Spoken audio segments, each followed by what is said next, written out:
చాందినీ చౌదరి, వశిష్ఠ సింహ, భరత్ రాజ్, అశూరెడ్డి ప్రధాన పాత్రలో పోషించిన సినిమా యావం. ప్రకాష్ దంతులూరి దర్శకత్వంలో నటుడు నవదీప్, పవన్ గోపరాజు ఈ మూవీని ప్రొడ్యూస్ చేశారు. ఈ నెల 14న మూవీ రిలీజ్ అవుతున్న సందర్భంగా 10వ తేదీ ప్రీ రిలీజ్ ఈవెంట్ జరిగింది. హీరో విశ్వక్సేన్, దర్శకుడు సందీప్ రాజ్ ఈ కార్యక్రమానికి ముఖ్య అతిథులుగా హాజరై చిత్ర బృందాన్ని అభినందించారు. తన చిత్రాలన్నీ ఇప్పుడు వరుసగా విడుదలకు సిద్ధమయ్యాయని, ఇది లేడీ ఓరియంటెడ్ మూవీ అయినా తన పాత్రలో అన్ని షేడ్స్ ఉంటాయని చాందినీ చౌదరి తెలిపింది. యాక్షన్ కింగ్ అర్జున్ సర్జా కుమార్తె నటి ఐశ్వర్య సినిమా రంగానికి చెందిన ఉమాపతిని ప్రేమించింది. పెద్దల అంగీకారంతో వీరిద్దరి వివాహం జూన్ 10న చెన్నైలోని అంజనా సుత శ్రీ యోగాంజనేయ స్వామి మందిరంలో జరిగింది. దీనికి ముందు జూన్ 7న హల్దీ, 8న సంగీత్ కార్యక్రమాలు జరిగాయి. పెళ్లి కొడుకు ఉమాపతి తమిళ కమెడియన్ తంబిరామయ్య కొడుకు. ఐశ్వర్య, ఉమాపతి కలిసి ఓ రియాలిటీ షోలో పాల్గొన్నప్పుడు వీరి మధ్య ప్రేమ చిగురించినట్టు తెలుస్తోంది. వివాహానికి సినిమా ప్రముఖులు హాజరై నవ వధూవరులను ఆశీర్వదించారు.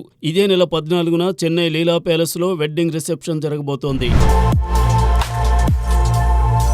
మహేష్ బాబు మేనల్లుడు గల్లా జయదేవ్ తనయుడు అశోక్ హీరో సినిమాతో హీరోగా పరిచయం అయ్యాడు. అతను నటిస్తున్న second movie Devakinandana Vasudeva. Hanuman fame Prashanth Varma కథను అందించిన ఈ సినిమాను గుణ 369 ఫేమ్ అర్జున్ జంధ్యాల డైరెక్ట్ చేస్తున్నాడు. అశోక్ గల్లా సరసన మాజీ మిస్ ఇండియా మానస వారణాసి హీరోయిన్ గా నటిస్తోంది. ఈ సినిమా షూటింగ్ మొత్తం పూర్తయిందని, పోస్ట్ ప్రొడక్షన్ వర్క్ శరవేగంగా సాగుతోందని మేకర్స్ తెలిపారు. ఇటీవల సూపర్ స్టార్ కృష్ణ జయంతి సందర్భంగా విడుదల చేసిన పాటకు చక్కటి ఆదరణ లభిస్తోందని అన్నారు.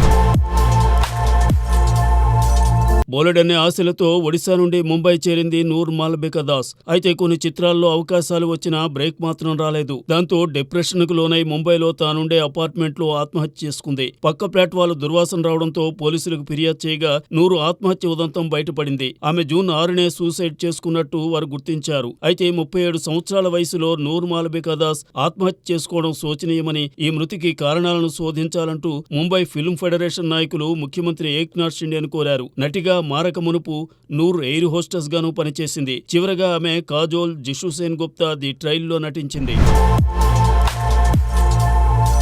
కన్నడ కంఠీరవ రాజ్ కుమార్ కుటుంబం ఇప్పుడు వివాదాల కారణంగా వార్తల్లోకి ఎక్కింది. రాజ్ కుమార్ కుమారుడు రాఘవేంద్ర రాజ్ కుమార్ కొడుకు యువ విడాకులు కోరుతూ కోర్టుకెక్కారు. బాలనటుడిగా కెరీర్ ప్రారంభించిన యువ హీరోగాను ఓ సినిమాలో నటించాడు. కొన్నేళ్ల క్రితం అతను శ్రీదేవి అనే అమ్మాయిని ప్రేమించి పెద్దలను ఒప్పించి పెళ్లి చేసుకున్నాడు. అయితే ఆమెకు వివాహంకు ముందే అక్రమ సంబంధం ఉందని, వివాహానంతరం దానిని కొనసాగిస్తోందని శ్రీదేవిపై యువ లాయర్ ఆరోపణలు చేశారు. అయితే యువకు ఓ నటితో సంబంధం ఉందని, తాను రోజు మానసికంగా, శారీరకంగా వేదనకు గురి చేసేవాడని శ్రీదేవి ఆరోపించింది. ఇందులోని నిజానిజాల నిగ్గు తేలాల్సి ఉంది.